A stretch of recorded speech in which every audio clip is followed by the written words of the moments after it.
Slazo Kamati Omateo. I call this meeting on Monday, March 3rd, 2025 at 7 p.m. or 7:02 p.m. Excuse me. We'll start with our land acknowledgement. The City of Albany recognized that we occupied the land originally protected by the Confederated villages of Lysian. We acknowledge the genocide that took place on these lands and must make strides to repay the moral debt that is owed to this indigenous people, specifically the Ohlone tribe. We thank them for their contributions, which have transformed our community and will continue to bring forth growth and unity. The City of Albany commits to sustaining ongoing relationship with the tribe and together build a better future for all that now make this their home. City Clerk, roll call. Councilmember Hanser-Amara. Here. Councilmember Jordan. Here. Councilmember Mickey. Here. Vice Mayor McQuaid. Here. And Mayor Lopez. Present. There was no closed session. We'll move on to ceremonial matters, in which we'll start off with Councilmember Mickey reading our proclamation for American Red Cross Month.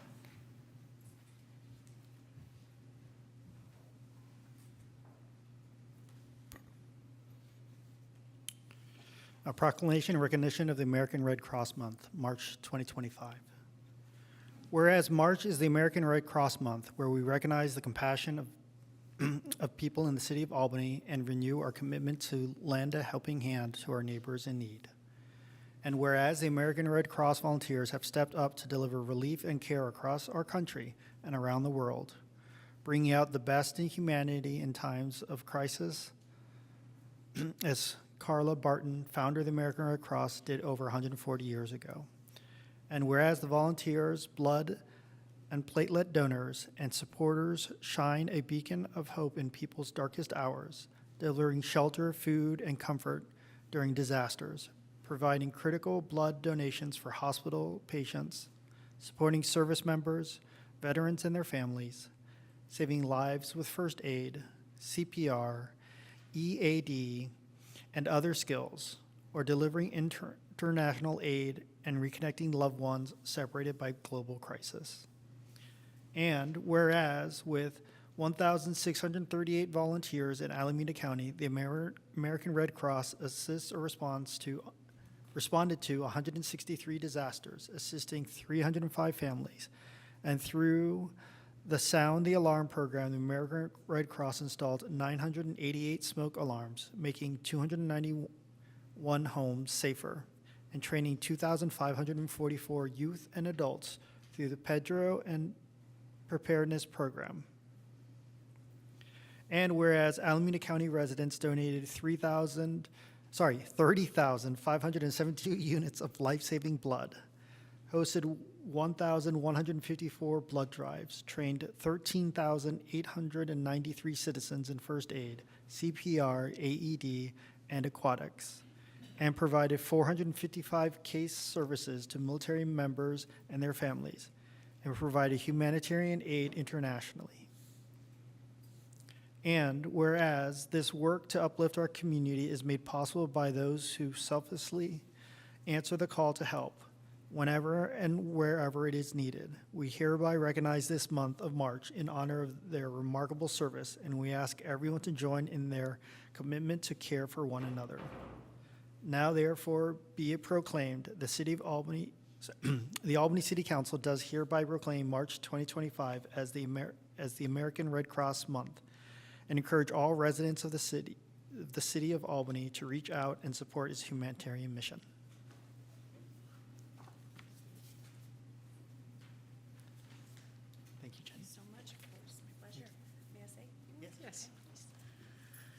Good evening. My name is Jenny Arietta. I'm a proud Red Crosser and have been since 2017. I'm also a proud resident of Albany, and we have been since 2020, I believe. This is our fourth year here. March's Red Cross Month was started in 1943 by President Franklin Delano Roosevelt to recognize the people in the American Red Cross that make our mission possible. By and large, those are volunteers. Volunteers outnumber paid staff nearly 12 to 1.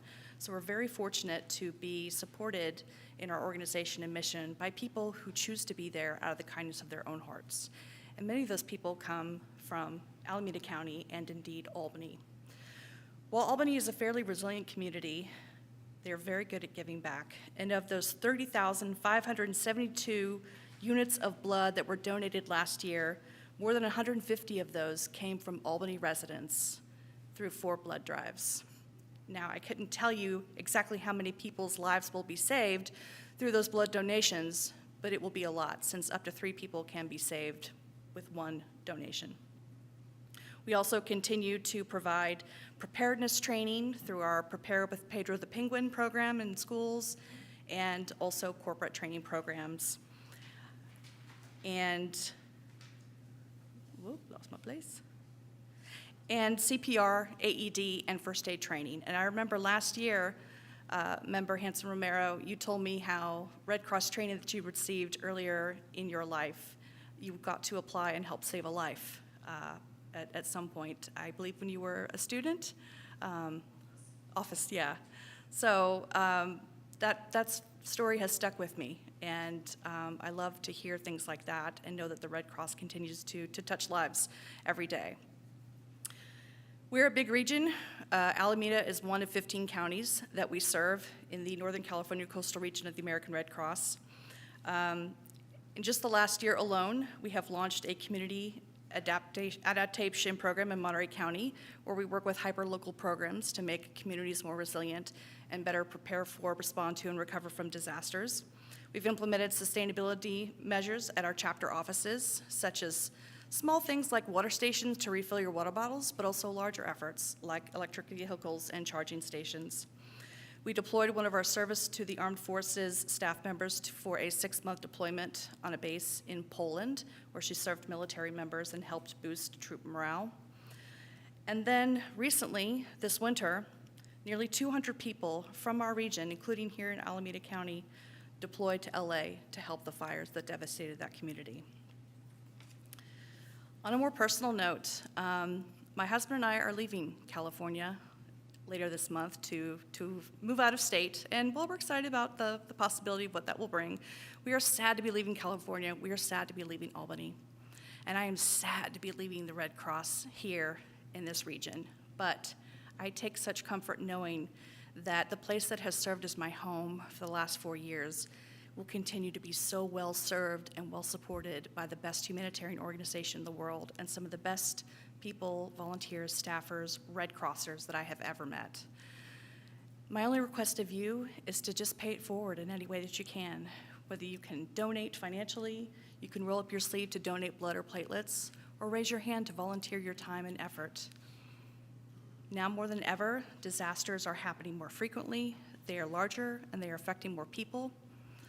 The need for blood never slows down. On average, someone in the US needs blood every 2 seconds. That demand never stops or slows down. It doesn't pause for bad weather or wildfires or even take a holiday. People have cardiac arrest or experience a cardiac arrest event in a pool, and they need trained lifeguards. They need people trained in basic life-saving skills. They need people who are familiar with how to operate an AED. So the Red Cross is there providing those services to people in need. And if you're looking for something to do to pay it forward in your community, consider doing it with the Red Cross. So thank you very much for having me here today. Thank you for your continued support of the Red Cross. And yeah, best of luck. Thank you. If we could get a group photo at some point before I leave, but sorry, go ahead. Oh, no, most definitely. I was just going to say thank you. Yeah, unless anyone on council has any comments, we can come down in front of the dais and take a photo. Every 2 seconds. Wow. Yeah. So that means, does Alameda County cover itself? A quick calculation. You said 30,000 units were donated in last year, and so that's kind of like right on the bubble of our percentage of the U.S. population. Yes, and it's not really a local blood supply, it's a national blood supply. So what the Red Cross does is with the blood that it collects, it tries to fulfill those local needs first. And once those have met, blood that's still available will go to other parts of the country. But sometimes there's high demand somewhere else. And things like wildfires, hurricanes that can cancel blood drives for days and weeks will mean other parts of the country need more blood. And it's up to other parts of the country, say Alameda, we don't get hurricanes here, but if we're not impacted and people are still able to donate blood, a lot of that blood may very well get sent to other areas of the country that need it. I've seen my blood be sent as far away as New York State. And that was actually last winter when we had some pretty bad winter storms there. So, yeah, the blood tries to fulfill local needs first, but it is a national supply, so it will go where it needs to go. Yeah, to be clear, I wasn't suggesting that it should stay here. I was Right. making the point that we're maybe only making our own Right. needs. And hopefully some who hear this will think they can do better. Yeah. Thank you, yeah. Would you like us to come in front of the dais to take a photo? Yeah, that would be great, thank you. And by the way, you'll be missed, I'm sure. So I'm sad to hear that you guys are leaving, but we're grateful to have had you part of our community for these 4 years. Thank you.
Thank you again.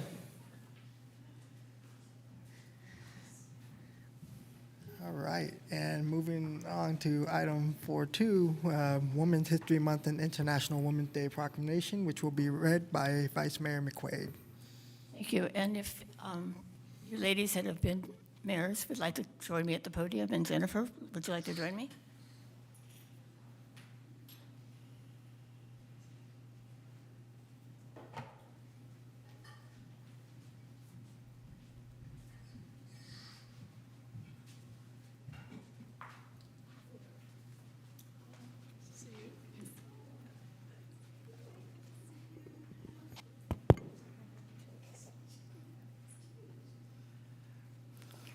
Before I start, you might notice there are photos that will be shown behind us of all of the former mayors and women former mayors and council members.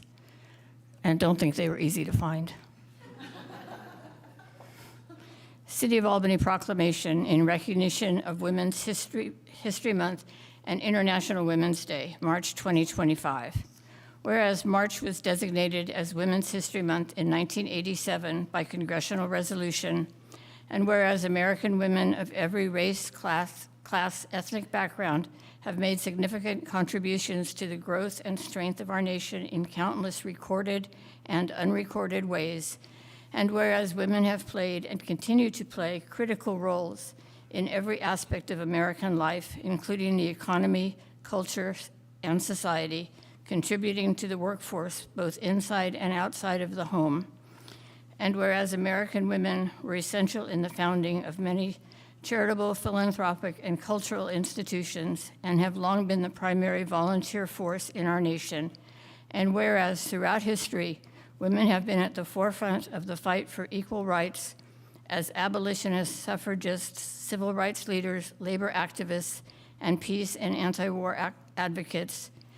And whereas American women serve our country courageously in the military and in law enforcement, and whereas American women serve as role models and leaders in the field of sports and athletics, And whereas women have opened the doors of opportunity for future generations to become leaders in all fields, including professional, political, and community service. And whereas women continue to lead efforts advocating for reproductive rights, racial and human rights justice, and LGBTQI+ equality. And whereas the City of Albany recognizes all transgender women in our community and throughout the world and acknowledge they face systemic barriers to freedom and equality, we pledge to work toward eliminating violence and discrimination based on gender identity. And whereas women in Albany played a prominent role in our history, protesting Berkeley's garbage dumping, which led to the incorporation of the City of Ocean View in 1908, and whereas women have held countless professional and volunteer leadership roles in both the City of Albany and the Albany Unified School District, providing immeasurable hours of service. And whereas women own and hold management roles in many independent businesses in Albany, increasing the vitality and commerce in our community while bringing unique perspectives, fostering innovation, and creating jobs. And whereas we take this opportunity to recognize and honor the 14 women who have served as mayor and city council members of Albany, and we thank them for their dedicated service. Kathy Zahn, Joyce Jackson, Ruth Ganong, Selma Rubin, Elizabeth Baker, Peggy Thompson, Jewel Okawachi, Marge Atkinson, Joanne Weil, Peggy McQuaid, Rochelle Nation, Janelle Gary, Anne Bertrammel Hayden, and Jennifer Hanson Romero. Now therefore be it proclaimed that the Albany City Council hereby recognizes March 2025 as Women's History Month and Saturday, March 8th, 2025 as International Women's Day in the City of Albany. And we do have with us some of our former mayors and council members. Would any of you like to say anything? Sure. It's your chance. Come on up. Here you go. Oh, hi. Marge Atkinson. Well, it's nice to be here and see some familiar faces. And it's nice to know that Albany is in the forefront of women leaders because, as we know, our country is facing a group that wants to put us back someplace else, 0 to 1939 in 33 seconds. So we don't want to do that. And I applaud the fact that actually Albany at one point had 5 women on the city council at one time. Anyway, nice to be here, and thanks for inviting me.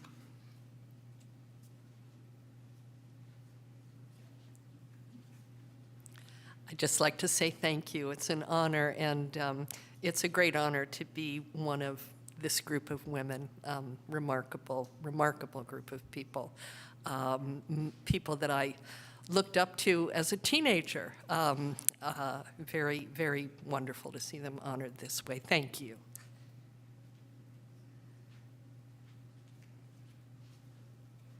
Joyce Jackson. I recently suffered a small stroke, so I'm learning to speak again. So if you'll bear with me.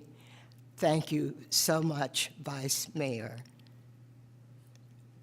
So thoughtful of you to have recognized each of us. I am thinking tonight of my friends, my long-ago friends, Ruth Ganong, who was a moving force in this community, along with her dear friend, Thelma Rubin. Ruth was an architect by training before she came to Albany and built her house on Hillside. And she was recognized long after she was elected to the city council as being the first woman architect trained at the institution in Boston. And so we have outstanding members of our community who have contributed much to our city and our state. And thank you so much for honoring us.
Thank you, Vice Mayor McQuaid, for reading the proclamation. And before I move on, I just also want to acknowledge the efforts by Vice Mayor McQuaid to make this thoughtful moment happen this evening. When she had approached me and let me know of her plans, I thought this was a really exciting thing to do, and I think it's one low-hanging fruit way of showing our appreciation to past leaders who have a truly uniquely and profound sense of representation for our community, and hearing the numbers of which folks, women who have served on council over the course of several generations, certainly spells out that we got some work to cut out still for ourselves in this community.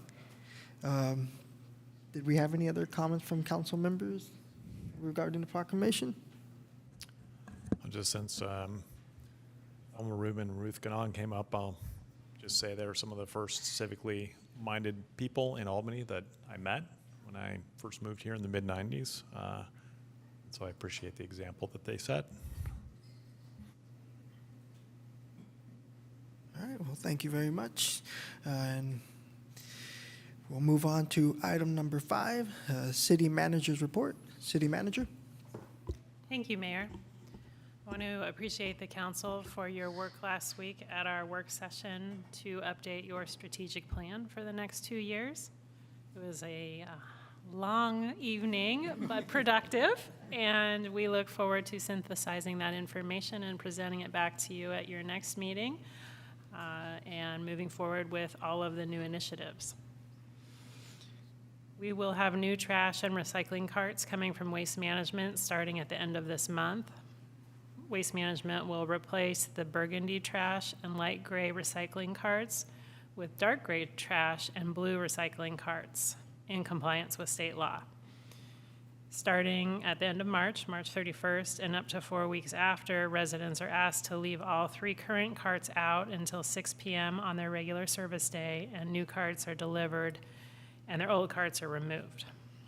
There will definitely be questions as this service comes through, and concerns with carts and sizes and colors and whether your carts were delivered. We are encouraging anyone with concerns to contact Waste Management directly, 510-613-2116. We understand that they will be staffing up with customer service representation also at our city counters as well to help answer any questions and transition to our new cart service.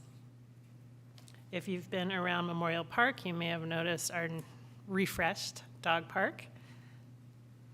We will have a celebration for a reopening on March 13th. Please join us. It will be at 4 p.m. at the dog park on the corner of Thousand Oaks and Carmel Avenue. And also, I would like to express appreciation to our staff member that led this project manager, Andre Sterling. He did a fantastic job in managing every facet of the project through new sidewalk, new entrance with a holding area, a new small dog area, a new bottle filler, new benches, trees, and other amenities. We've also improved the irrigation and drainage in the area.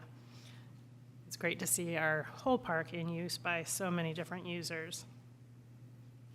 Our next iteration of the summer activity catalog has been posted online and is available at city counters. Make sure you check that out to sign up for programs and classes filled with fun and enriching experiences for all members of our community. We will have a Albany Park cleanup at the community center. This is an opportunity for community members to form stronger connection with their favorite city parks and facilities. Come be a part of our next cleanup on Saturday, March 22nd from 9 to 12 at the community center. There will be snacks and beverages for volunteers and also the tools and other materials. Also at the community center, maybe even the same day, you can stop by and see our gallery of the current art exhibit, which is featuring art on and off the avenue by Eugenie Sue and My East Bay by Elizabeth Weiss. We have been posting in our e-news and other communication tools for the county. The county court is seeking members for the Alameda County Civil Grand Jury nominations for the 2025-2026 term. Information about qualifications and the application process can be found online at the grand jury website, grandjury.acgov.org/join-us. And finally, a reminder to those of us that know that tax deadlines are coming. The Senior Center is very busy in providing and collaborating with AARP to offer free tax preparation service until April 10th. Appointments are required and space is limited. To schedule an appointment, call the Senior Center, 510-524-9122, or simply stop by the facility during their open hours, 8:30 to 5 p.m. every day. This has been a well-received service, so I appreciate all the staff involved in that work. And that completes my report. Thank you, City Manager. Do we have any questions from council? Not seeing any questions. Do we have any public comments or for City Manager? No? All right.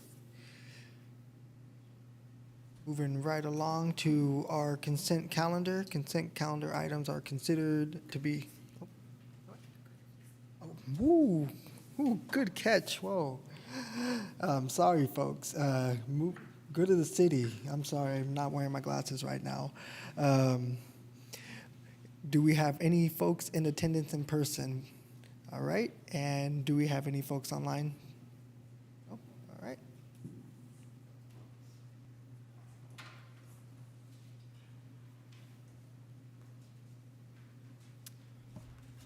Good evening. I'm Dr. Stephen Alpert. Tonight, I review past events and yet again ask the council to justify why it follows only the minimum state mandate of notifying those within 300 feet of proposed new construction, regardless of project size, when in fact for years, other California municipalities have used wider and varying notification areas to distinguish between small and large-scale projects.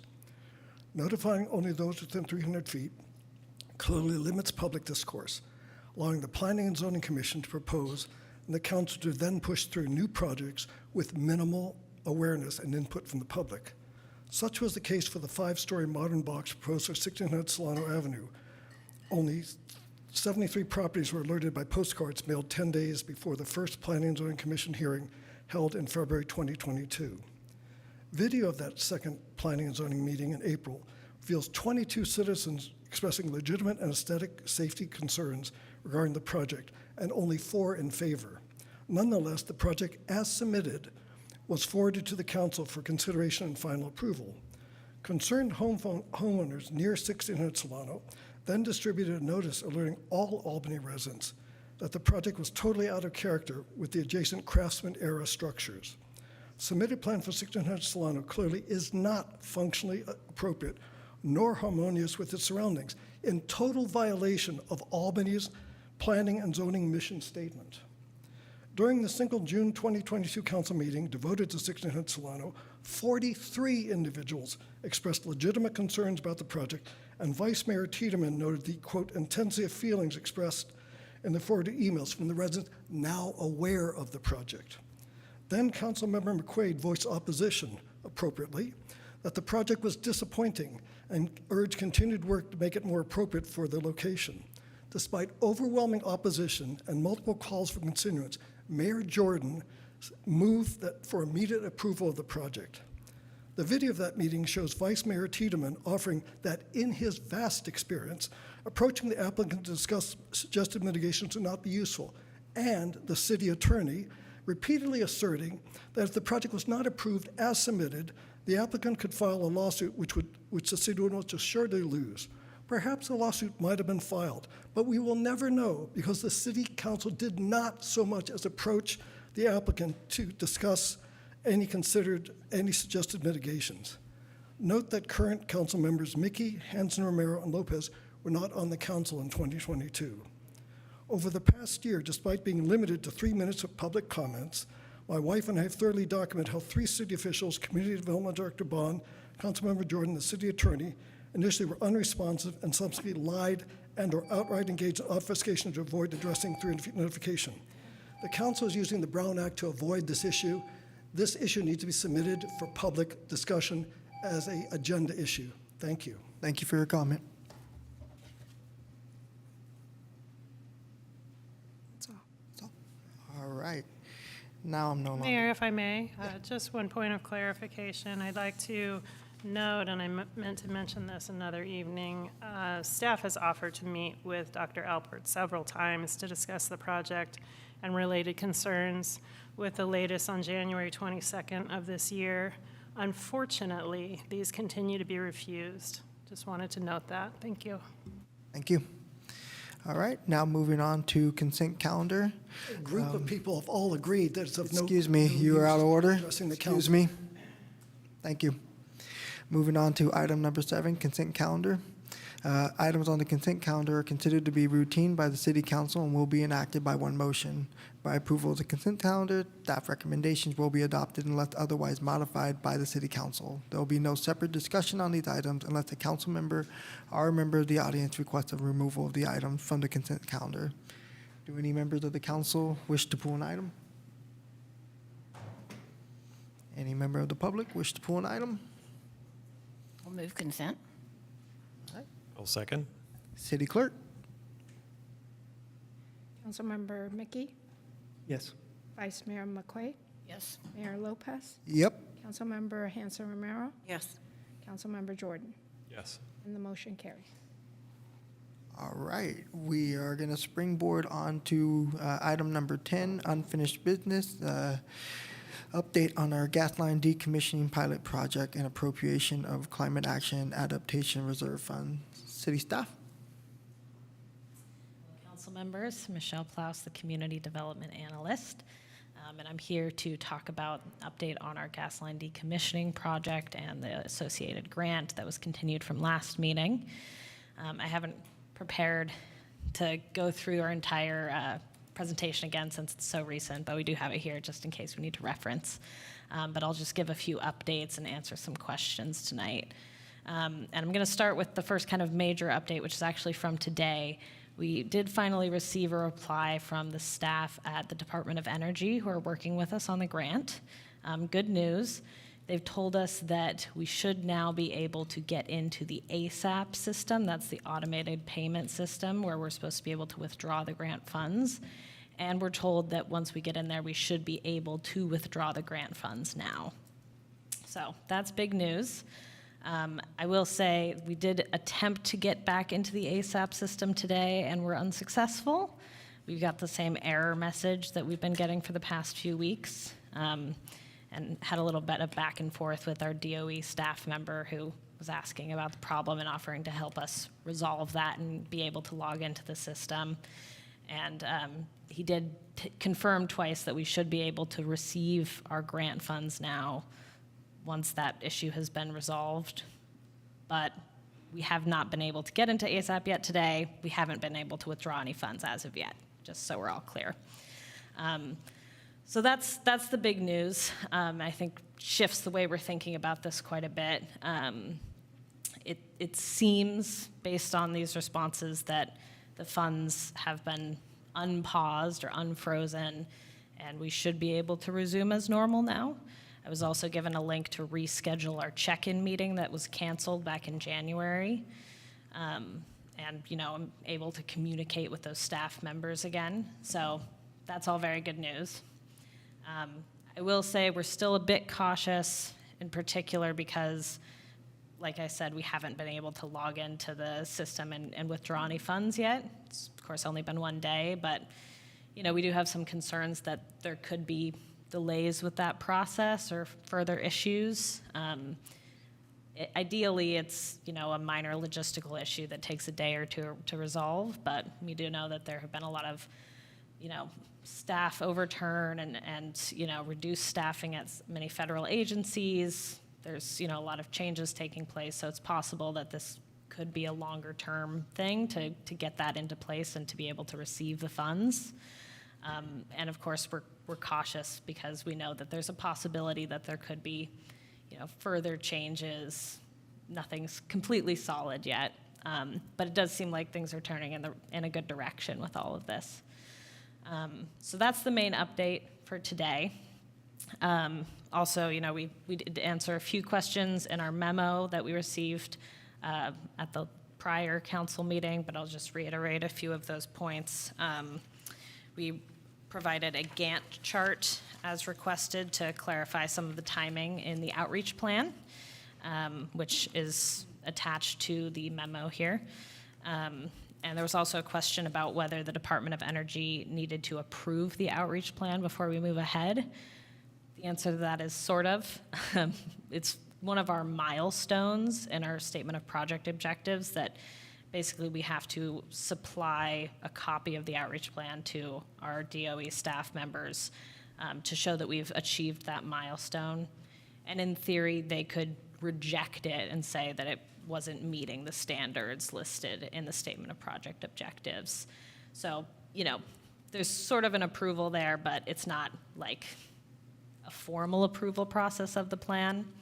But it is something to consider. We also had a question about what the other grantees are doing. We did have a few communications over the past couple of weeks with other grantees. Most of it had basically the same story. Some of them were able to get into ASAP but couldn't withdraw funds. Some couldn't get into the program at all.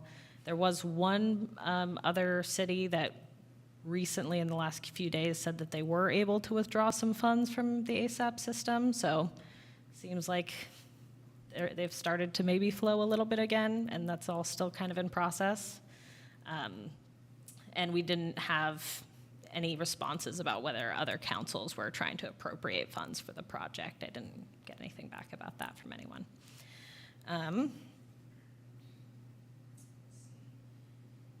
We had also, of course, the questions about the sort of, legality of pausing funds, and I'll leave it over to our city attorney to talk about that in any more detail. But a lot of things are still unclear as of now, as I'm sure you can imagine. So we don't have a ton of clarity on exactly what might happen in the future. But it does seem, as of now, that the Department of Energy is continuing or restarting the flow of funding for the grant project. So all of that said, a little bit of a shift and providing a few answers and probably more questions for you all. We decided to not shift our staff recommendation. I think there's some new context to it. At this point, if the city council doesn't appropriate the funds tonight that are in the recommendation, I think we can still move ahead with the project rather than needing to pause it like we were kind of thinking we would have to do before our news today. That said, there's still the uncertainty about when we'll actually be able to receive the funds, and if that is delayed for weeks or months due to logistical issues, we could run into an issue where we're not able to provide payment to our consultants in a timely manner. So there's that reason for considering wanting to appropriate funds in case there's still delays. And also appropriating funds for the project could provide more security for the project and the consultants in case there are further issues down the line with the grant funding. So it's less of a kind of make or break issue at this point in time, but I think it's still really worth considering whether to appropriate funding in case there are issues or delays with the grant. So all of that said, I'll pause there and answer any questions from the council. And then, did we have any comment from our city attorney about the legality? I think we're just reviewing the Department of Education's ability to to make any changes. I think we're monitoring it very closely. But there is a possibility the Department of Energy will review its policies in light of the new administration, and that could change and impact our grant. Thank you. Did we have any other questions from council at this time? This is really good news, I think. I mean, it's good news. Let's hope it stays good news. If we get the funds and we're able to get in and withdraw the money, which I suggest, and you know this, but the first possible second, get it in our bank and close the door. Is there a possibility that it could be clawed back by the federal government and we'd have to repay it even if we've already spent it? And you may not know that, but is that possible? Yeah, that would probably be a city attorney question. I don't know for sure, but I think you may want to presume as much just in case of funding purposes, in case they decide that it's not, as I mentioned, compatible with the current plans of the administration. There were stories of government going in and taking money out of bank accounts, so. Or to be lost. And I guess, you know, I do have concerns about using our funds in the long range. So I'm wondering if there's, as we go forward, and while it looks good right now, but say in a month or 2 or 6 or whatever, there's another stoppage. Can you come back to us at that point? And can we rediscuss it, even though we're moving forward? Does that make sense, that if we say yes tonight, will there be other opportunities to say, you know, let's talk about this? Yeah, I think there are a whole variety of opportunities to revisit and pause or change our sort of approach. I think it would be up to the council's discretion for sort of how to appropriate funds and sort of what parameters to put around that based on what you all are comfortable with. So, you know, for instance, if you wanted to appropriate a smaller amount of funding that would go for, you know, a certain number of months rather than the whole project, then that would kind of build in a return point. You know, there's other ways to do that as well, you know, kind of funding and then kind of asking us to come back at a certain point, or if something happens with the grant administration or things like that. Yeah, it'd kind of be up to the council's discretion on when exactly you'd like us to come back and revisit it. Thank you. Any other questions? The withdrawals only in to the amount that has been invoiced to the city, or can the entire amount be withdrawn? Great question. So the way the grant works, it's not strictly a reimbursement grant. We are allowed to withdraw funds prior to making payments for the project, but it's a little bit unclear to me exactly what the rules are, but basically what we've been told is you're supposed to withdraw the funds, very close in time to when you then pay those out. So, a few weeks or something maybe, rather than withdrawing the entire grant amount at once. I'm not sure whether we're strictly allowed or not allowed to do that because I haven't been in the system, but from what I can tell, it seems that you're kind of supposed to withdraw just before you make a payment. Has the city been invoiced? Yes, we have been invoiced. We've paid 2 invoices to our outreach consultant so far. So there's been paid from, other than the Climate Reserve Fund, I take it. Yes, that's just been paid through our, community development funds at the moment. And it comes out to, I forget exactly the number, but it was between $5,000 and $6,000, I believe. But that would, I presume, it's all really one fund ultimately. But for fund accounting purposes, would that be counted against the 125,000 as invoices that have occurred already? I mean, I have my opinion on that, but I will state that later. I think we have flexibility in many ways, and maybe looking at the bigger picture, transfer in, transfer out really is what we're seeing here, and it would be reimbursable in whole or in part, depending on what magic happens at the federal level. So I think we're in a good space for now. I'm following up on Vice Mayor McQuaid's, one of her questions. What do you anticipate is the spend rate through time? Might be hard to anticipate. In other words, as a hypothetical, should the council allocate $60,000? Would that cover, do you anticipate that would cover 3 months, 6 months? Yeah. We do have in our contract with the consultants kind of a rough estimate of the spend rate, which I can't recall the numbers to mind at the moment, but I could find them. Obviously that's rough, but I think something in the realm of the spending is fairly even throughout the course of the project, so it's roughly in the range of $100,000 a year over 2 years, to give a sense. Yeah, thank you. Thank you. Any other questions?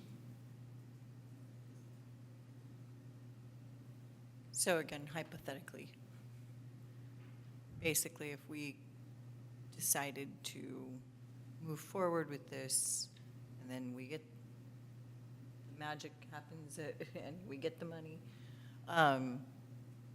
this would just go back, correct? So it wouldn't be that, oh, now we have this and we're going to spend this too, correct? Okay.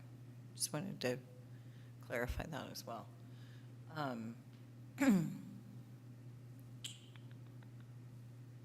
think that's all of my questions for right now. All right, thank you. Do we have any members of the public that wish to comment? Yes, this is Lucinda Young. I'm with the Albany Climate Action Coalition, and we have been following this. Thank you, Michelle, for the update. This is really terrific news. I know it's still tentative, but it is encouraging. I'm feeling like with this, update and the fact that we have one city at least, or one jurisdiction that has been able to access the funds, that it would be premature for the council to allocate, $140,000 at this point. And I do thank the council for 2 weeks ago when this first came up. Concerns were expressed by both the council and the public. I appreciate that we did not just go ahead and allocate those funds at the time, but it does seem premature to me to allocate $140,000 when things are looking more optimistic. It might make sense to allocate a smaller portion if it means that the project is going to move forward. And that was one of the questions I have. If the council does not allocate funds tonight, does this mean that work is going to stop? Or, do the consultants, do they understand that this situation is going on? And in other words, I don't think we want to stall the project. And if to avoid stalling, it means that council needs to allocate some money, I'd be in favor of that. But overall, very good news. Thank you. Thank you for your comment. All right, bringing it back to council for discussion. I just want to open up with saying, just reiterating, I think that a positive step forward to hear that there's potentially an opportunity to access funds in the ASAP account. I know we've been dealing with some issues with other organizations I'm connected with that are fumbling with that same issue. I'm curious, and I don't need a response from my colleagues at the time, right at this moment, but I'm curious if, like, perhaps there is an opportunity to provide funding with some sense of contingency. Hypothetically, if city staff is not able to pull funds out within 2 to 3 weeks, for example, then that would trigger X amount of dollars that we have allocated for them to pull from the reserve fund.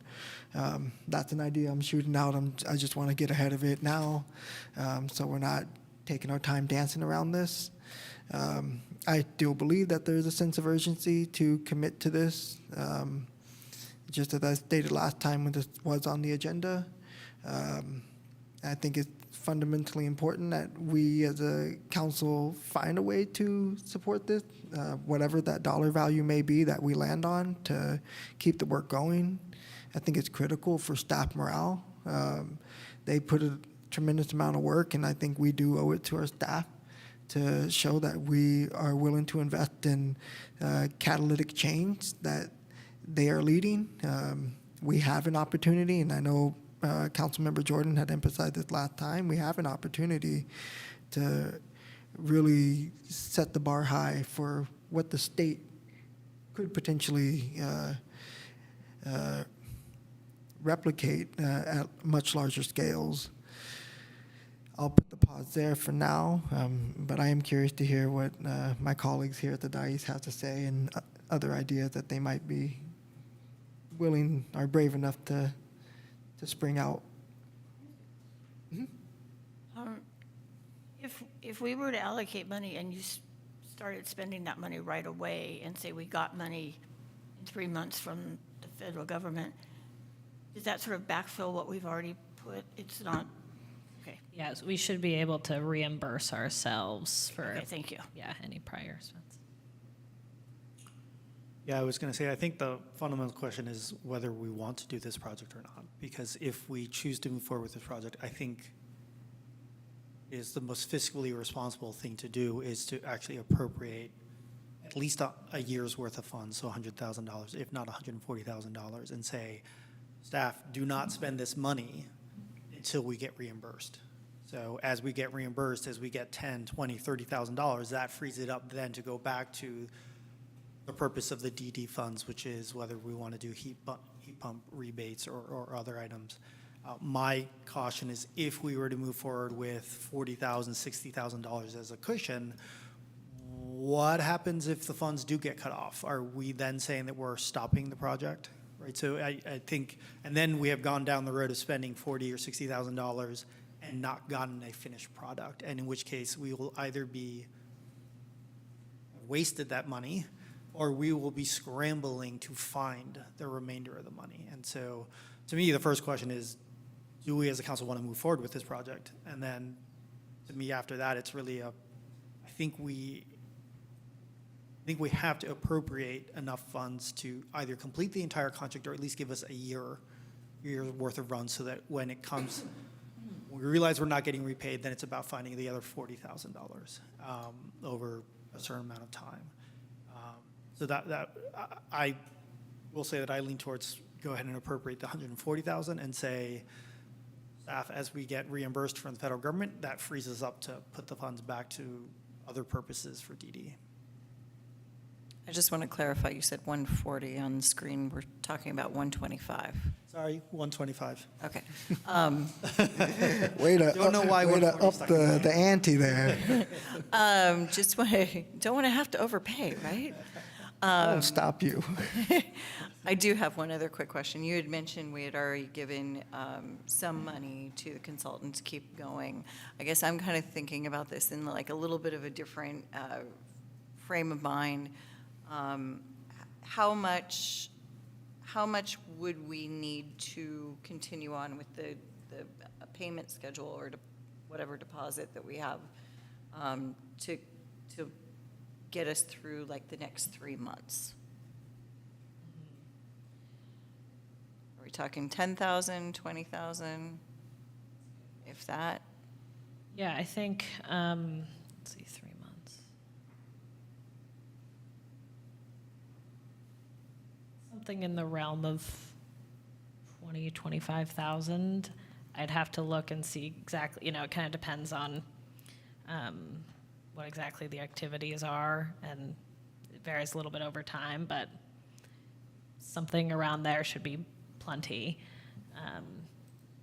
I could go in and look at the kind of schedule we made and come up with a more specific estimate, but something in that realm of 20, 25,000, I think would cover it, with Because room, here's what's, rustling around in my head is maybe just appropriating 25,000 to get us through the next 3 months and then bring it back to council and tell us where we're at with that and let us make a more educated decision at that point. Because by then we should know kind of what's really happening down the pipe, if that makes sense. I mean, that way we're not really putting too much more money out there, but I think 25,000 is a reasonable amount to continue moving forward and then getting kind of a report card on where we're at in 3 months from here. One thing I'll just add for context as well. So part of the reason we chose the number 125,000 for the recommendation is because the contract that we have with the outreach consultants is for $100,000. And then we also have plans to hire a second group of consultants who will be doing the electrification building assessments. And the original plan is to have that contract also be $100,000. And the idea was, putting in 25,000 would kind of allow them to get started, allow us to put that contract together. They're not supposed to really kick into gear until a little bit later down the line in the project, but the idea was to kind of at least have something there to get that moving. So there is that to consider as well. It's not just the next few months of our outreach consultants, but also thinking ahead for being able to get the building electrification assessment consultants in the pipeline and get a contract signed with them. That would be kind of a separate thing to consider, which theoretically could be pushed a few months down the line if necessary, but it'd be better to get that sorted now so that it's ready to go. So just a little bit of context there. I just want to, well, I think that this is, again, a really amazing opportunity for this project. I still, in dealing with, people who are purchasing houses here regularly, obviously, that's one of the things a lot of them start to look for immediately. Does it have a gas stove? Does it, still, people are still very reliant on, that piece of things. That's what they're looking for. I know that as we're moving, we're going to be moving forward and moving away from these things, but it still comes up daily for me. And I'm still questioning how successful the project will be. Depends on if you can get a full appetite in one area for it.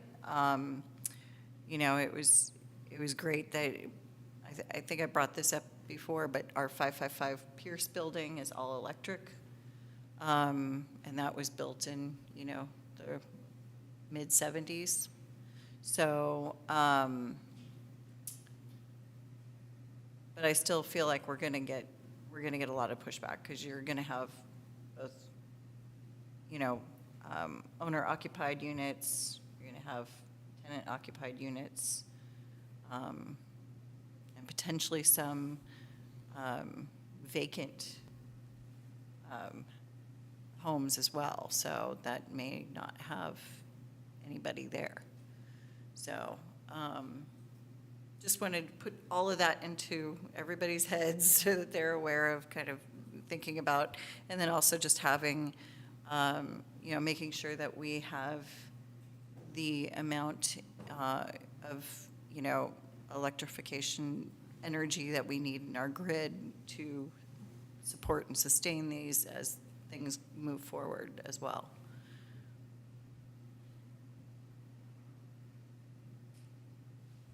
I'm still of the position I was last time, that this is a project that needs to happen for Albany, for the state. We're not going to reach our goals either way without projects like this. So if we're serious about reaching zero greenhouse pollution by 2045, then we need to continue the pursuit on this project without delay. I will note that with gas stoves, I mean, there's been consensus. It's consensus now in research that's come out that it's a situation maybe not unlike sugar-sweetened beverages 20 years ago, in the sense that it's not well known, but the nitrous oxide pollution that gas stoves puts out into people's living space, it's at a concentration that's above what's allowed in outside air for quite an extended period of time. And so they're actually quite unhealthy to have in an enclosed space.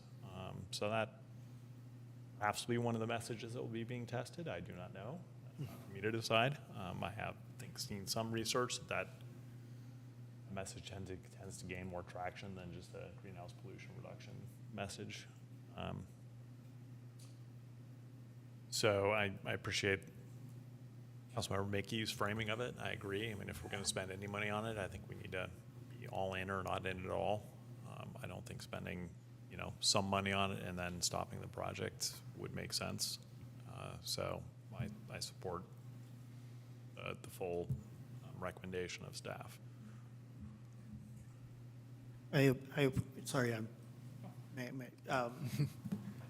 Councilmember Hanson, I appreciate your comments. I think it's very appropriate that there are those who do seek gas stoves.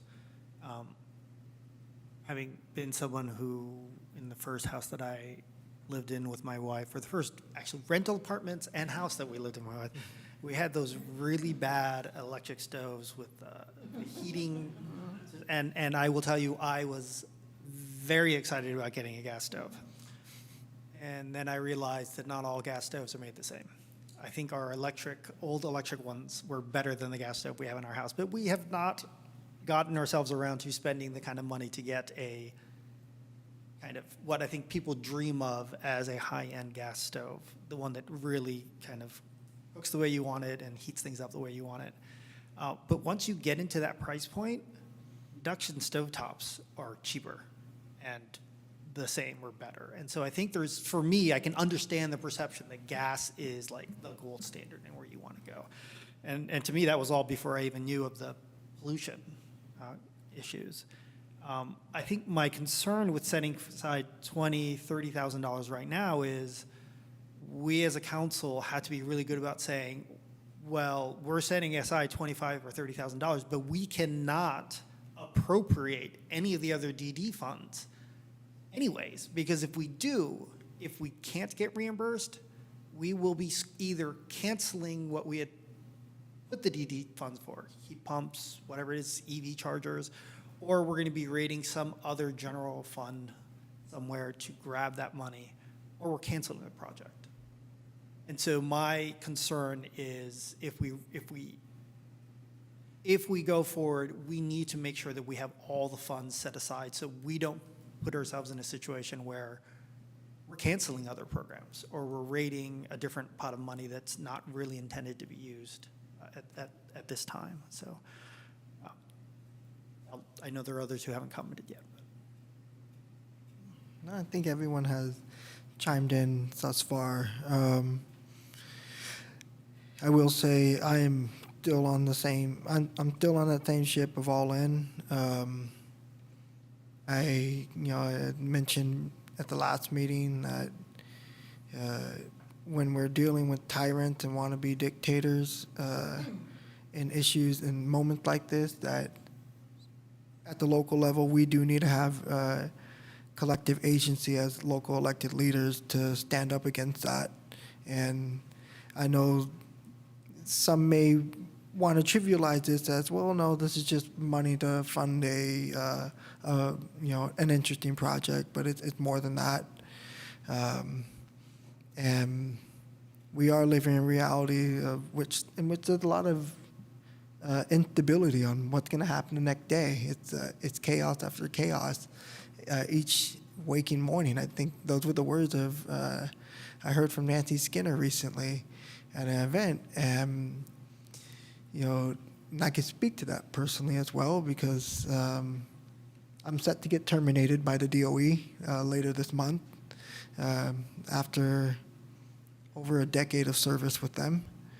And so I know firsthand how these moments come down the pipeline very rapidly, and then there's very little we could do in those situations at the moment. But right now we are here at the decision-making table where we could actually push back and we could commit and we can make sure that we're not just investing in our community, but as I mentioned earlier, investing in the morale of our city staff, because I know some of us here at the dais are certainly feeling it when we're hearing executive order after executive order that's just making us question how do we stay afloat and how do we keep our head above water here. And I'm sure city staff is not insulated from that as well. I can't speak for city staff, but I would assume same things that we're dealing with in other sectors. It could be a bit demoralizing to see and to hear that project may be at risk, jobs may be at risk.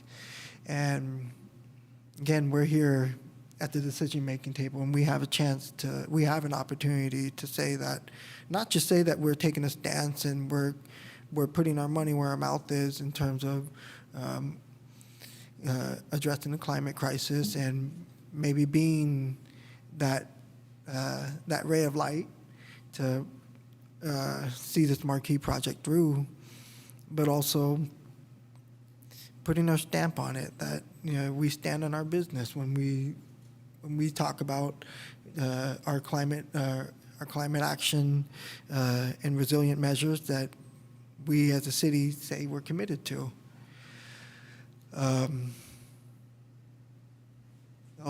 Long-winded way just to say, as I said earlier, I'm all in.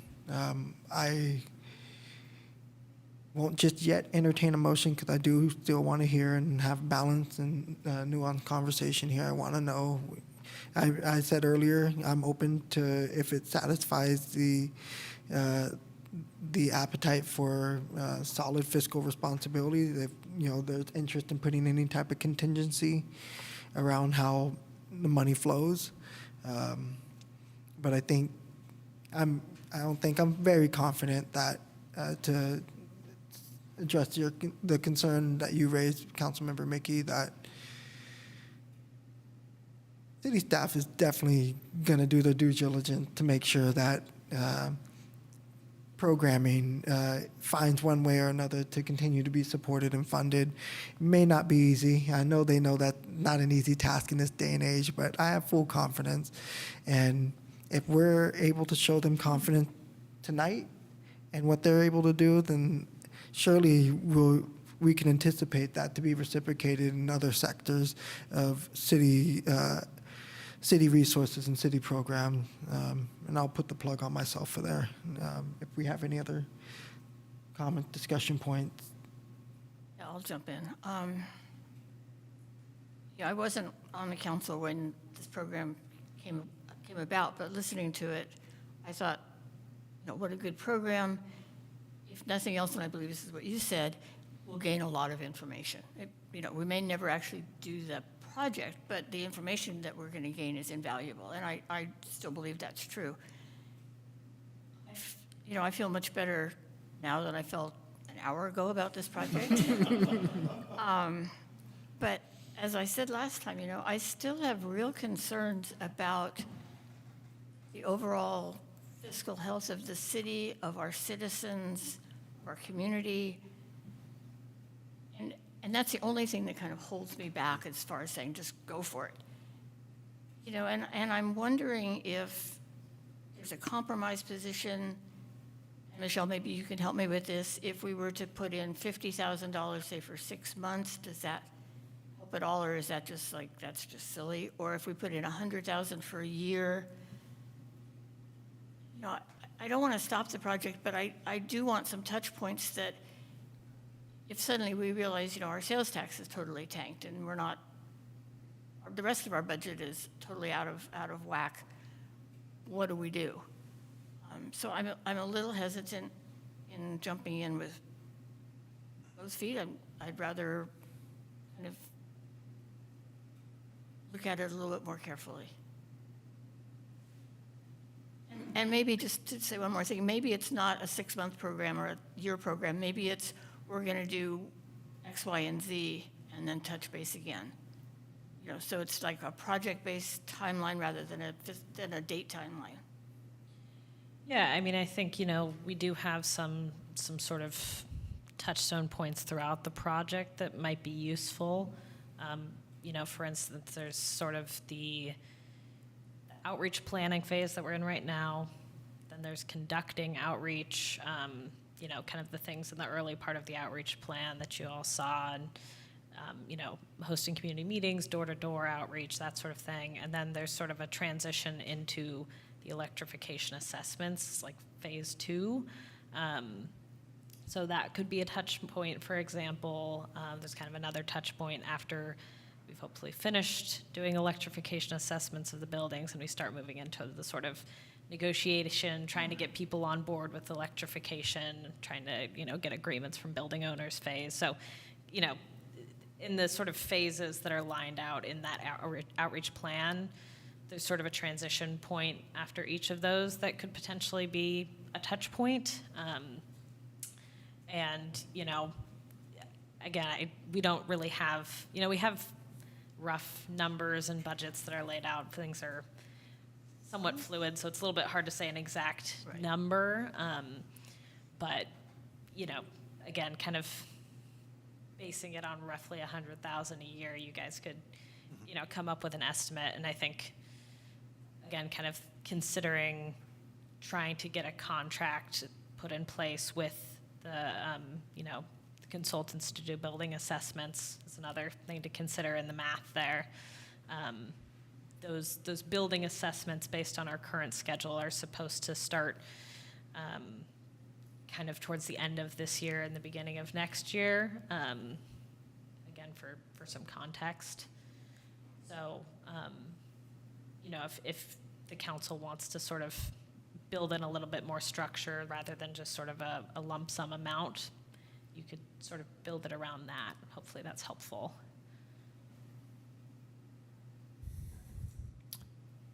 Thank you for preparing the Gantt chart. Very, very helpful in this moment. I'm looking at it on my screen right now. Yeah, I really appreciate that. Really clarified it for me. So under that idea, I think one touch might be with staff's feedback would be after the phase 1 outreach, which would be September or so.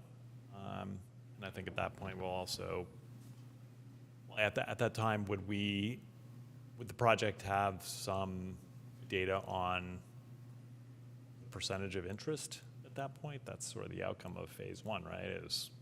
Yes, at that point, we should have a sense of how much interest, and, we'll also be kind of potentially focusing in, we might be narrowing blocks at this point, depending on the amount of interest we get. So we should have more data by then about how things are going. Okay. I mean, that might be a natural point because we don't have any blocks that are over 60%, then maybe we would pull the plug at that point.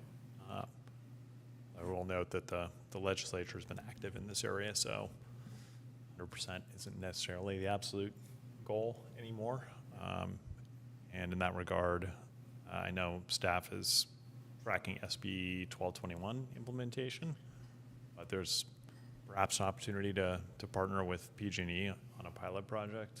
The state legislature has allowed the investor-owned utilities, I think as I mentioned last time, to engage, I think, in 30 pilot projects. Now, I don't know if that came with any funding or direction to fund or not, which is another aspect of this, is that, again, the state has to do this if it wants to meet its greenhouse pollution reduction goal. And so keeping ourselves in the lead, which is where we are going to be in a better position to compete for state funding that I think the probability is greater than 50% is going to happen out of the climate fund or some other fund, because there's just no other way this transition is going to happen in the time it needs to happen if there isn't public funding. So, yeah, so with that, I'll put $80,000 on the table, if that sounds about right, to get through September, which is about 6 months. And that would include both the outreach and maybe getting into work with the electrification analyst engineering. If you think it needs to be 100,000, speak up. Also invite Jeff. I don't think we should be splitting the baby up here on the dais, and if we're going to do it, we just set aside the ask of 125. Okay. As we get reimbursed, we will have money that's freed up to do other things, but we also run the risk that we could be seeing 3 months or 6 months of it looks like we're getting reimbursed, and then all of a sudden the funds just disappear. So maybe what's more important is that amount could be allocated, but we want a check-in. Yes. In September. Just because whatever the amount is. Just because we appropriate the money towards that doesn't mean it has to be spent on that. But it does mean that we can't assign it to anything else. Yeah, okay. I like that. If I'm remembering my terminology correctly between allocate and appropriate, but.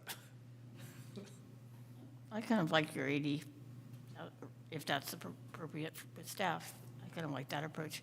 I will say that I also chatted a little bit with Nancy Skinner about it, and then sent her a letter asking for the support of the mission that she's on, the Energy Commission. Remember it. Thank you for doing that. Council, to clarify, it's an appropriation of a reserve fund, not your operating budget. So it really isn't being applied to any other projects at this point in time. Ideally, from the wholeness of and execution of the project, if we're allocating from the reserve, we advise that you allocate the requested amount so that the project can be done as effectively as possible with the appropriate timelines and consultant selection process. As Councilmember Mickey indicated, highly likely that, well, as of today, that it will be reimbursed.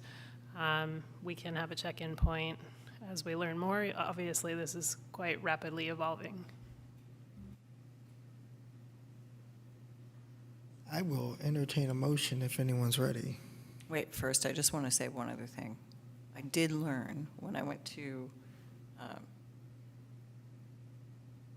forget what the name of it was, when we were down at the community center with the Climate Action Committee group, and one of the things that they, to your point, Councilmember Mickey, they brought a IKEA purchased induction, one little thing, and, you know, having that to try out for people, I think helps them get past that, but not always. But I do encourage that of people to go down to IKEA, get one of those and try it out, so. I think staff has one that you can actually borrow. Yeah. City has one. Yeah. Yes, we do have an induction. I don't know that it's from lending IKEA, program though. that's free for. We don't recommend brands. Yeah, not trying to do a shout out, but that's just what they had. You can't buy it at IKEA. We don't get taxes from IKEA. So I will move resolution 2025-07 with the additional resolve of staff coming back after phase 1 to inform council on the status of the project and the outcomes of phase 1. I'll second that. All right, City Clerk? Mayor Lopez. Yep. Councilmember Hanson Romero. Yes. Councilmember Jordan. Yes. Councilmember Mackey. Yes. Vice Mayor McQuay. Yes. And the motion carries. Thank you. All right. Moving on to item 11, new business regarding our Albany Hill Forest Management and Habitat Restoration Plan. And I will pass it to city staff.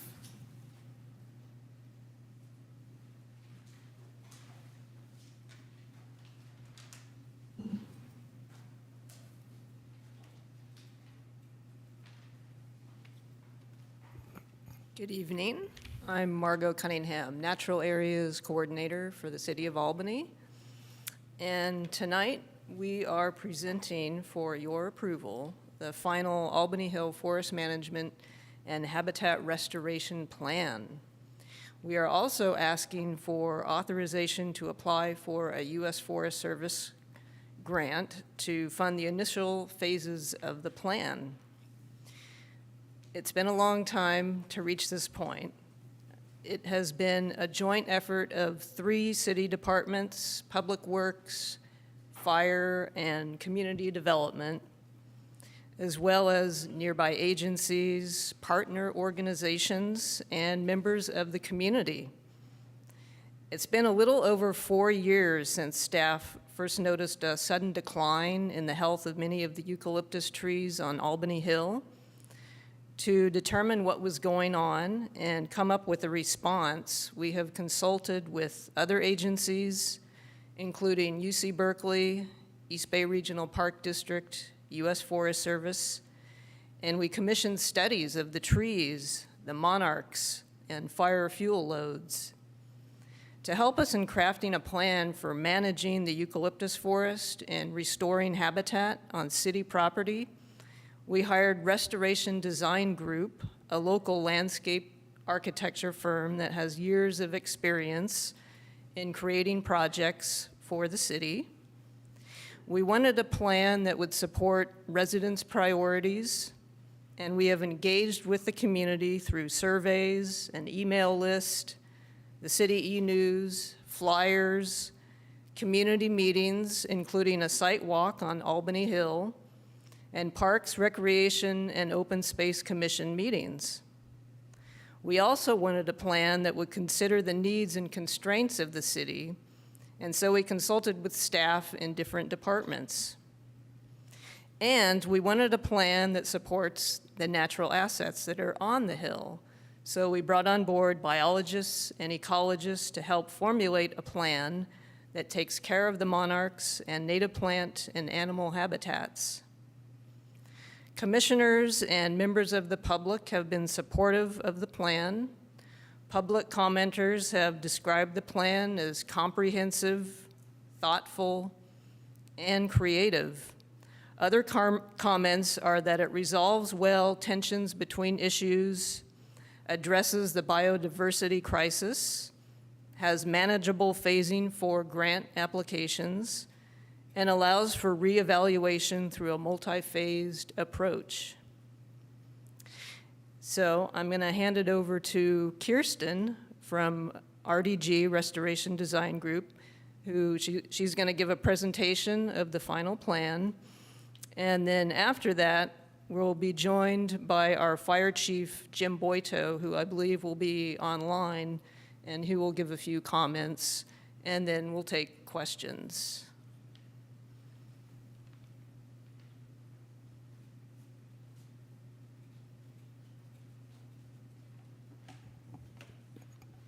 Hello, everyone. Good evening. I'm Kirsten Negus with Restoration Design Group. I'm a landscape architect, and we have been working with Margot Cunningham for a number of years to put together this plan, so I'd like to thank Margot for all of her diligent work and support of the development of this project.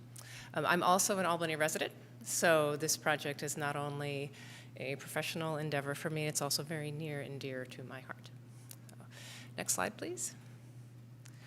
So this project brings together the different priorities that we heard from the community. One was fire safety, prioritizing maintaining of monarch habitat on Albany Hill, and also retaining and enhancing the native habitat that currently exists on Albany Hill. And this project is a compromise. It's a compromise that meets goals from all of those areas. So the project proposes to remove eucalyptus in phases over time from Albany Hill, restoring those removed areas with plants that are native to Albany Hill, and then treading really carefully in the area where we know that monarchs cluster. Next slide, please. One of the key strategies that we're using is to use 2 different contractors that are specialists in their areas, and we're recommending having a removals contractor to remove eucalyptus and then a restoration contractor to do the restoration work. Next slide, please. Another strategy is to remove from the outside in, meaning that we are intending to remove the most hazardous trees from the periphery of the site and work our way into the core of the site where the monarchs are. And so that way, the first phases are removing hazards, and then that will give us, the plan will give time to evaluate how the removals and the restoration is impacting the site and the monarchs. Next slide, please. Another strategy is protecting what's already there, in that there is native habitat that we would like to preserve and enhance on the hill already. And before doing any removals, the intent is to salvage plants, collect seeds, and have those plants available for planting in future restoration phases, or also to preserve, if there are larger areas of native plants, to preserve them in place so they're protected during any tree removals. Next slide, please. A key part of this plan is adaptive management, is to see over time what happens and to adjust accordingly. And one of the strategies that we're using to do that is a method called patch planting, where in the removals areas, when we're restoring, we'll have islands sort of dense islands of planting that sort of to inoculate the site with species and to watch how those plants grow, and the ones that thrive most successfully then can be used in subsequent restoration phases. Another strategy that we're using is having replacement trees and testing those out. Early on in the project, we plan to plant several species of trees to see which ones are the most appropriate for long-term monarch habitat.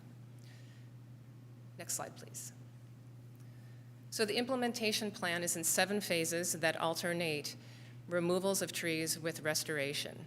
And the implementation plan also divides the site into implementation zones, which are based on the number of trees that need to be removed, the particular type of habitat that we're restoring to, and also the slope on the site.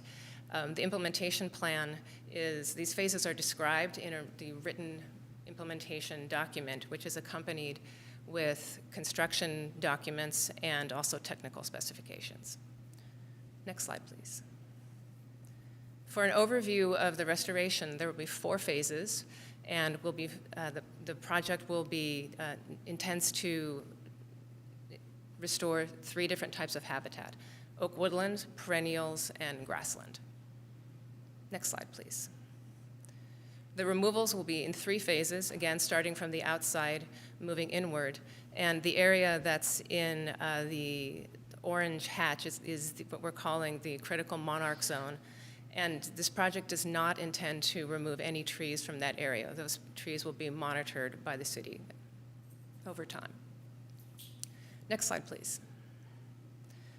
So phase 1 of the restoration project, as proposed, is really a planning and observation and preparation for removals phase. We'll be salvaging plants, planting some field trial trees, and also doing pruning of eucalyptus in areas where work will be taking place to make sure that it's safe for any contractors on the site. Next slide, please.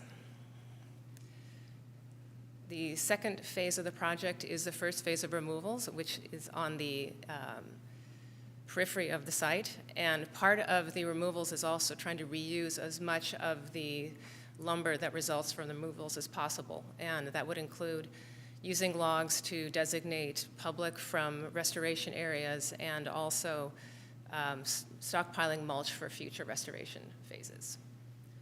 Next slide, please. Phase three of the project would be restoring the areas where trees were removed, meaning the periphery of the site. And it includes reinstalling plants that were salvaged, installing native plants, and using logs and branches to help eliminate erosion on the site. And in this first phase, the primary habitat that would be restored is oak woodland. Next slide, please. Phase 4 removes eucalyptus from the interior area of the site, and again would be stockpiling logs and mulch for future restoration. In Phase 5, the interior areas of the site would be restored with oak woodlands, perennials, and grasslands. Next slide, please. In Phase 6 is an observation phase, in that this is an opportunity to review what's happened on the site, to assess how the work is going and how the monarchs are reacting to the improvements on the site, and to evaluate the remainder of the eucalyptus trees and to see what their status is, how healthy they are, and if any of them need to be removed. But again, the intent is not to have removal in the critical area where the monarchs cluster as part of the scope of this project. Next slide, please. And then Phase 7 is the final phase of the project, and it restores the monarch, what we're calling the monarch management area, where the monarchs cluster. And that would be installing oak woodland, grassland, perennials, as well as the trees that have been selected for replacement trees for eucalyptus. And the ones that have been tested over time in previous phases would be planted out in higher numbers in this phase. Next slide, please. So the question is, what are these trees and how do we choose them? It's a difficult question, and it's challenging, but the eucalyptus we know are not thriving. And so we need to find another species that is drought tolerant, that is suited to the ecological conditions on the site, but also primarily provide habitat for the monarchs. Next slide, please. The plan is currently proposing a Kari tree, which is an Australian tree, a Canary Island pine, a foothill pine, and Catalina ironwood. And the intent is to early on plant a few of these trees on the hill as a test to see how well they do, and then decide later on in the project which, if any of these trees, is appropriate to replace as a replacement and to be used as monarch habitat. Next slide. So it's not an inexpensive process, and we're estimating that the total cost for all 7 phases of the project is in the neighborhood of about $3 million. However, we are proposing that the work be broken up into phases, and that this would facilitate finding funding for the project.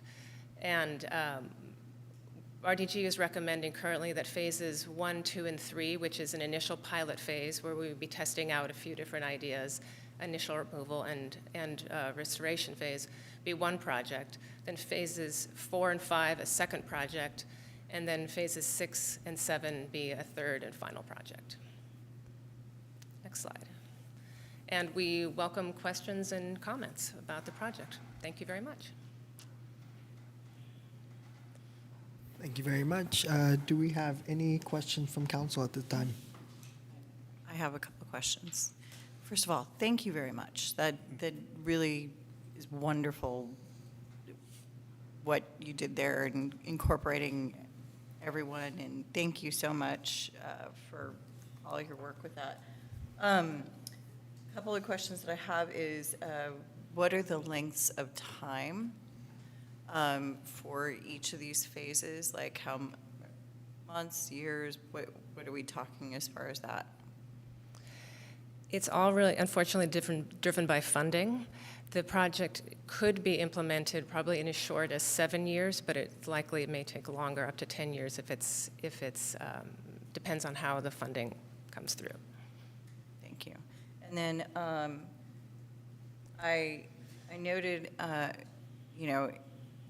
when I remember this being brought up to me when I was on the Solano stroll one time by a tree person who said, "What's going on? We need to do somebody who's lived here for a very long time, was very adamant about we need to do something sooner than later. Noted in that was, wood boring beetles, other wood destroying pests and stuff. And as I know through, different construction and inspections, once you kind of disturb some of that wood or something, then those, termites can go flying into other areas. Is there any way of taking a containment? Are we treating the wood that gets, chipped? How does that work in the landscaping arena? Well, the trees, we'll be doing soil tests for one thing to check to see if there are any pathogens on the site. But generally, the trees are not failing due to infestation from insects. It's mostly that they're not getting enough water, that they're a tree from a climate that is more wet than ours and in Australia. And so over time, they're stressed. And some of them have reached the end of their life cycle, and they're simply failing. And so it's less a question of disease than it is simply that not being suitable to the site. Yeah, no, and I understand that. I know that, initially those were put in because of the dynamite factory and Correct. deadening the sound. And originally, when they were first brought here, the eucalyptus grows very differently in the Australian hemisphere than it does here, and it doesn't grow as dense. And they thought we were going to be using eucalyptus trees as building materials when, in fact, it's much too weak for that. So thank you for that. I guess I just wanted to keep, because I do know that there is some infestation. That's why I just want to try to protect, as well, the residents around, any structures or anything like that. So that's a thought process in my head. My last question was, with the proposed potential trees, the native versus non-native and stuff like that, are there certain trees that cause more allergies to people? Do we know that? Because I've heard people complain about certain trees trigger more allergy issues, and I don't want to cause another unexpected issue to happen with some of these trees, and so, yeah. The trees that are currently proposed generally are not associated with allergies as far as I know. I will say that they were considered primarily for their suitability for the site, as well as being morphologically appropriate, their shape being appropriate for use for monarchs. But certainly public health is also an important factor. But as far as I know, these trees that we've looked at, as well as other trees that are still will be considered, none of them are major sources of allergens. Sorry, well, last question. And the lifespan of the trees that we would be projecting? It's hard to tell the lifespan of the trees, but they're not short-lived trees. The intent is that they would be around for 30 to 50 years minimum. Okay, thank you so much. You're welcome. Any other questions from council? Okay. Thank you very much for the work, and you as proxy, the other consultants who aren't here, and staff. Thank you, Natural Areas Coordinator. It's really a pretty amazing plan in terms of its nuance and how it treats the site. I was curious if you could go to a slide, not sure which number it is. Let's see if it has a number. It's the one that's titled Restoration Overview. And it has the map of the proposed eventual habitats. Might be, let's see, what is it? It's number 8. Yeah, I think it's page 8. Oh, yeah. There we go. So on the western slope, J1 and J2, those overlap with the Monarch area, but they show a change of habitat type. And so is that, I was sort of figuring that the habitat type wouldn't change where the monarchs are, or at least it wouldn't change to oaks and grassland. So maybe you could resolve that for me, how those articulate. Sure. I mean, these are also, these zones are based on what's already on the hill and enhancing what's there now. So in the future, J1 would be enhancing the oak woodland that's already there, and J2 would be enhancing the native grassland that's already in existence. In other words, there are small patches now, and the intent is to make them larger. Within those areas, especially J2, there will be trees planted that are the replacement trees that are for the monarchs. And also the J2 area, which in this graphic doesn't happen to show it, but the monarch management area, the eucalyptus in there will stay, in the sense that if they're a hazard and a danger to the public, the city can remove them, but the intent is to let them stay until they fail. And so that there would be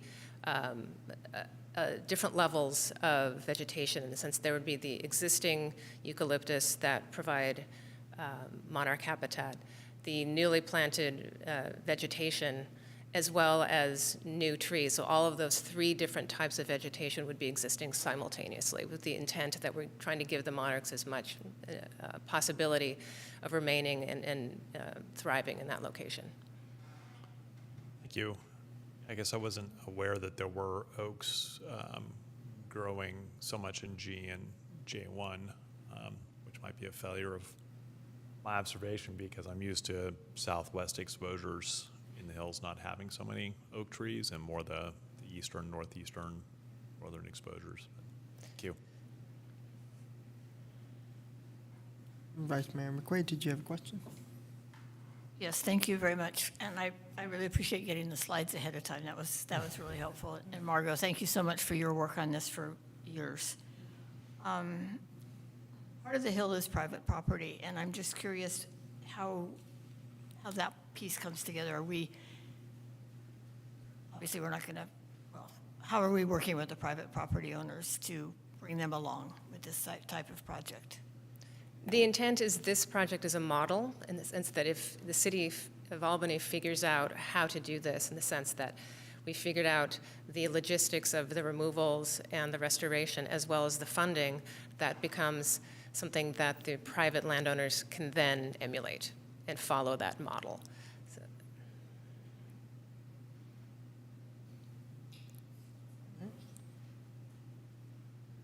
More questions? You also mentioned something about the grant funding, and so could you share a little bit more about that? I don't have a lot of information about the source of funding, or maybe Margot does. I'll let Margot talk about that. It's a U.S. Forest Service Community Wildfire Partner, I can't remember the exact name, but it's a Wildfire Community Plan grant. And we were a little reticent to apply for it, because just as we were applying for it, there was the funding freeze. But this program it's still up on the website, it's still open, and they actually extended the deadline, which is good, because now we can get authorization from City Council to apply for this grant. Thank you. I have a little bit more information about the grant. This is something we've been tracking several months now, starting probably late summer, early fall. And it's been around, I think it was 22 to 26, and we've done some tracking, and it really fits this project. It's funded projects of similar size and similar scope, so we think it's a good opportunity. Thank you. And did I hear correctly earlier that our fire chief was online? And curious if he had any input, if he was.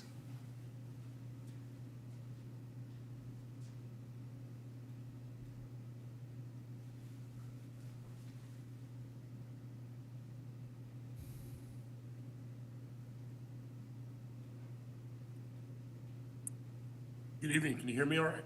Yeah. All right, very good. Yeah, the project, this is a great project. It's going to set a great example of wildfire safety measures being taken and still being able to protect habitat of the monarch and other animals and plants and such that are on the hill. We're super excited to see this move forward and have a hill that's going to be great to enjoy with more safer forms of vegetation and the way they're organized on the hill as well. So Margot and the team from RDG have done a great job of gathering the information and bringing a plan forward that the fire department's excited to see. It makes our access better, and it'll make it easier to keep fires small when we respond and put them out. Thank you. Not seeing any other, I wanted to add a Councilmember. little bit. I want to give a little plug to Jim and the fire department. They've been involved very much so in helping craft this plan, and their ideas were incorporated into the plan as well, of using oaks, which are more fire resistant than eucalyptus, and having the idea of fuel breaks on the edges of the city property, and making sure that access on the fire road, that we have good access throughout the project and afterwards. So. Thank you. Councilmember Mickey? I had two questions. So one had to do with, is there any additional fire danger from storing the trunks or using the trunks on site and/or piling mulch on site? The logs will be placed, they won't be placed in a big pile. We'll use some of them to help maintain the slope so that it doesn't slide, to demarcate paths. But then we also talked about having a stockpile at the park, correct? Ocean View Park and maybe some other parks, so that residents can come and get mulch for their landscapes. Thank you. And then the only other question I had, I really appreciate that you're taking an approach of, we've got several species that we want to, plant and see how they do on site. And then you said you wanted to see how they transitioned and how they were growing. But given the timeline of 7 years, so let's say it's, from start, it's year 3, and let's say, so it's like maybe the first trees you plant have 4 or 5 years to grow. Like, are we talking like twigs you're planting or pretty sizable diameter trees? Just wondering. I think we'll be planting trees on the smaller side because they tend to do better, in the sense that sometimes smaller trees actually, they grow faster than a larger tree. So, but that is a good question that we'll be able to see within a few years. I mean, trees can get to be to 20 feet tall within a few years. So I think we'll have a good sense of which ones are thriving, and we'll definitely know which ones are not. All right, perfect, thank you. And I really appreciate everything staff is doing and the collaboration that's happened on this project. And I think, as you mentioned, this is going to be a great kind of test project to help us understand what could happen on the private property. I also think it's something that UC might be really interested in, knowing that they also have eucalyptus down at UC Village. Different climate, I mean, it's not the hill, different exposure, but they also have a large monarch population down there. And so their efforts long-term to replace eucalyptus with other trees that would provide habitat will be very beneficial. Maybe they'd be even willing to plant some extra trees down there for us to see how they grow down there, so. Well, thank you again, and we'll open it up for public comment on this item. Do we have any folks online? No, not seeing anyone in person. I'll bring it to council for discussion. I'll entertain a motion. I'll move we adopt Resolution 2025-10. I'll second. City Clerk. We do the grant at the same time, or do they just need to be separate? You can do them together. You accept a friendly Okay, I amendment? will accept that as, so also authorizing staff to submit an application for grant funding, the USDA Forest Service Community Wildlife Defense Grant Program, and authorizing the city manager to enter into a grant agreement and expend grant funds should grant be awarded. Thank you, Vice Mayor. Yeah, I'll agree with that. All right. Councilmember Hanser O'Meara. Yes. Councilmember Jordan. Yes. Councilmember McKee. Yes. Vice Mayor McQuaid. Yes. And Mayor Lopez. Yep. The motion carries. All Just, right. I'll offer a tree anecdote. We had probably a squirrel planted acorn in our front yard. If you ever go by our house when my son was born. And at the same time, Cerrito Creek was restored. And so there were some maybe, I don't know, 8-foot live oak trees that were brought in from our nursery and planted at the same time. And the sprout dominated them hands down. I mean, it was growing 2 feet a year for like the first 6 or 7 years. It's maybe 25 feet tall now. So particularly with oaks, they've got that tap root, and I think those probably get stunted, as my guess, if they're grown in a nursery. I don't know. I would look to our natural services area coordinator, but that's my hypothesis. And the other thing is that the eucalyptus have been shading out a lot of native vegetation, so we anticipate that once the eucalyptus come out, that's going to be an opportunity for existing sprouts and acorns and smaller trees and shrubs to, they're going to be getting a lot more sunlight, so they're probably going to thrive, as well as the eucalyptus won't be sucking up all the water from the hill, so those plants will have both more sun and more water, and so that's why we're anticipating that there will be a lot of pretty rapid growth on the hill.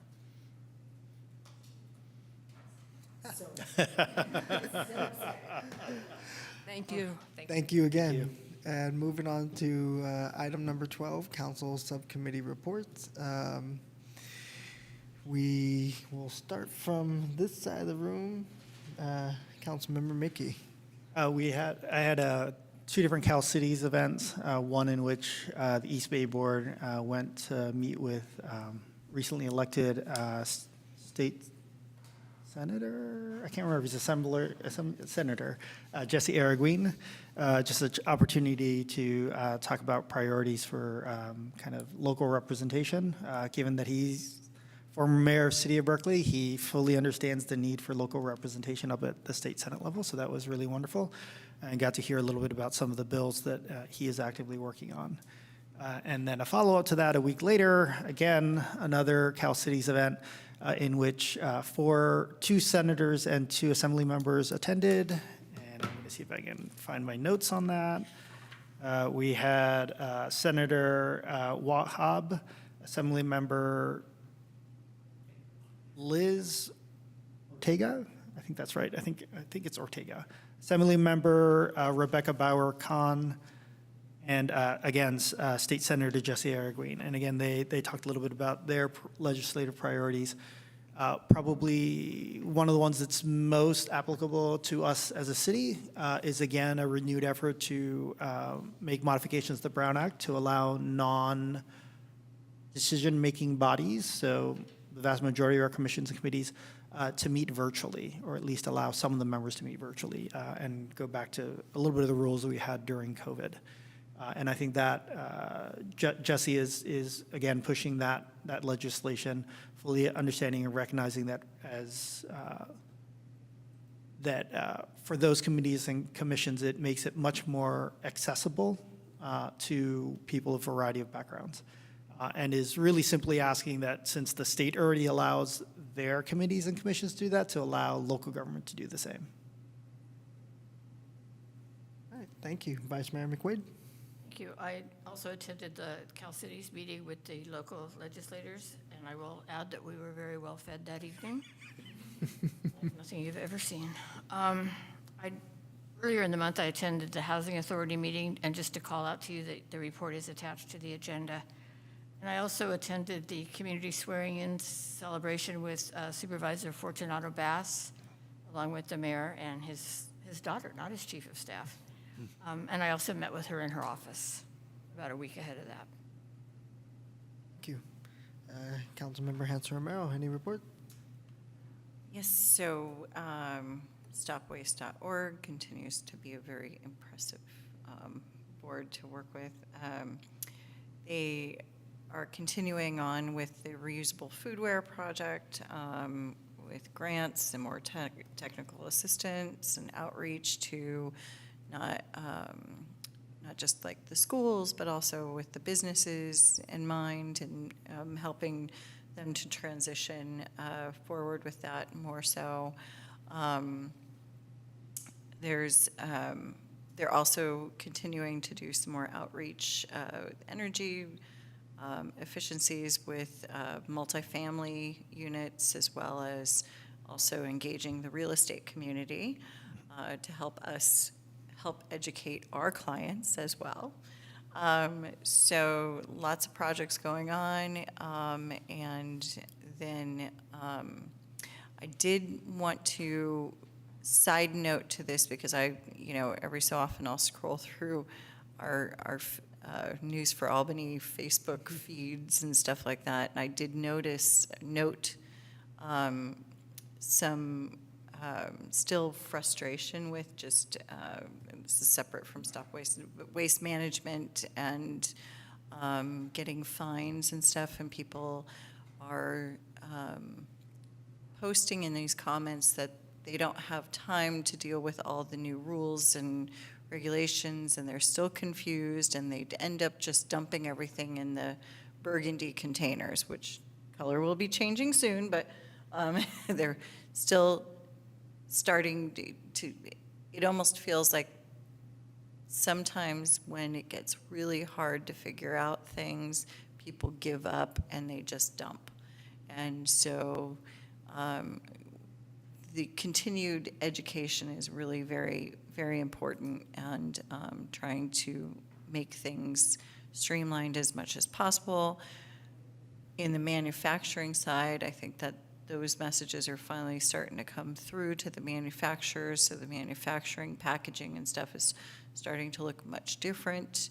It still needs a lot of work, but hopefully that will help pass down to the consumers more ease in getting things appropriated correctly. So. Thank you.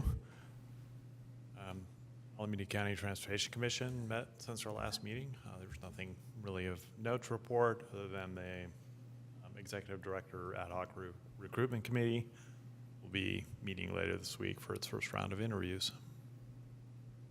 All right. I had attended my AVA Community Energy Board meeting. Nothing major coming out of those meetings. A lot of reacquainting ourselves and getting to know new faces, because I don't know if I mentioned this last time, but there's a significant transition of many new board members. I previously was an alternate, so I had some remote familiarity, but as a result of most recent elections, there was a significant turnover with the board makeup. I believe in the tune of 9 new individuals. It was pretty significant. Local elections do have a major impact on continuity of some of these more regional governing bodies and the progress and decision-making that happens at that level. I had, you heard from Vice Mayor McQuaid, also attended swearing in for our new District 5 County Supervisor. My daughter was in attendance. In fact, she left me. She went to go watch the swearing-in ceremony. I had to go find her. She was like in the third row. So I was like, okay, I'm doing it wrong. But we were fortunate to have run into Nancy Skinner briefly, to which Vice Mayor McQuaid had reminded me that the charge that Councilmember Jordan had given us to speak to her about an item that we had had on the agenda earlier. But I was in fanboy mode because my daughter is over there asking her tons of questions about how it is to be a woman in the political sphere. I'm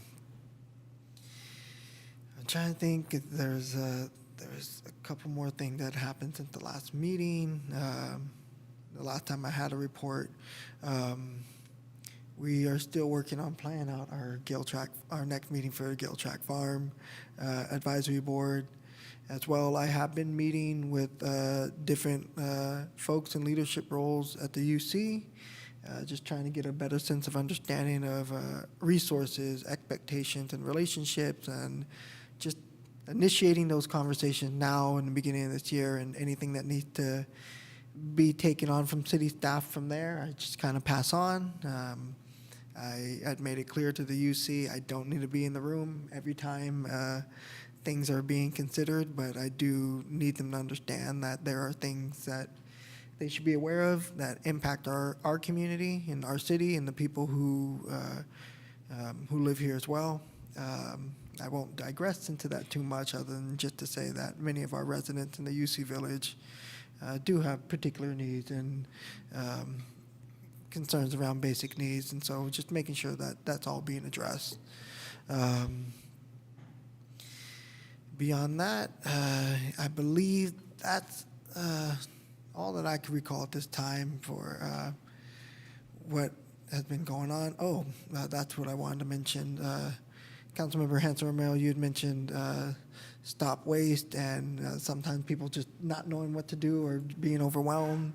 I know not everyone's too tech savvy, but when Vice Mayor McQuaid and I were at the mayor's conference recently in Pleasanton, we had folks from Stop Waste in attendance, and they had shared with us their resource app, where essentially you name it, you'll find it on that app on how to properly discard it and where it goes. There was quite the commentary around what do you do with pizza boxes and where do those go.